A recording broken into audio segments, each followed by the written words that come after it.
I have to admit, I was more than a little skeptical when I first laid eyes on the Sony FE 16-35mm F2.8 GM II. Wide-angle zooms usually feel bulky, like they're going to weigh you down and make your gear bag feel like it's filled with bricks. And I've been burned before by lenses that promise sharpness and clarity but end up delivering soft corners and a whole lot of disappointment. But then I got my hands on this lens, and let me tell you, it was like a breath of fresh air. The weight, the feel, the image quality, everything about it just seemed to click.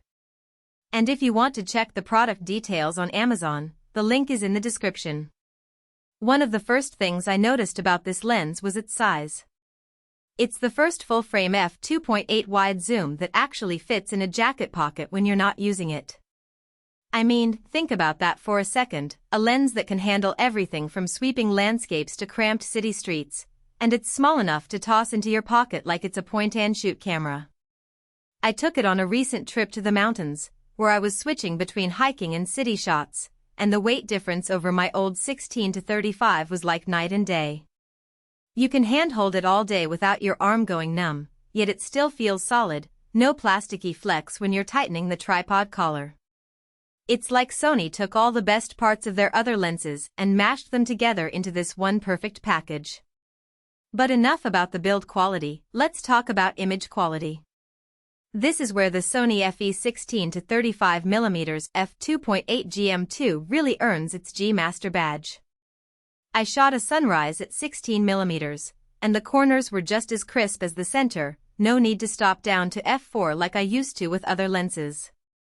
The colors were vibrant, the contrast was spot on, and the whole image just popped with life.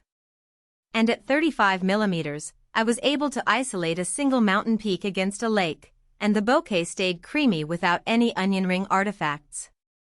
I also tried a quick portrait at 24mm f2.8, and the subject popped against a buttery background, so it's versatile beyond landscapes. Whether you're shooting the grandeur of nature or the intimacy of a portrait, this lens can handle it with ease. Autofocus is another area where this lens really shines. Wildlife shooters usually reach for primes, but this zoom locked onto a deer at 35mm and tracked it through the frame while I panned. The motor is whisper quiet, which matters when you're recording voiceover or trying to stay stealthy on a city street. And focus breathing is minimal, so if you're pulling focus while shooting video, the shift in field of view is barely noticeable, great for run-and-gun vlogging or documentary work. I was blown away by how quickly and accurately the lens locked onto my subjects, even in tricky lighting conditions. It's like the lens is reading your mind, anticipating where you want to focus and snapping into place with ease. I also appreciated the little touches that make this lens a joy to use. The customizable focus hold button is a game changer. You can program it to do whatever you want, from switching between AF and MF to activating the camera's built-in features. And the flooring-coated front element is a genius move. After a dusty hike, the front element wiped clean with one pass of a microfiber cloth, no stubborn fingerprints or annoying smudges. The rubberized zoom ring has just the right amount of resistance, so it doesn't creep when you're walking between shots. It's clear that Sony has thought through every aspect of this lens, from the big picture down to the smallest details.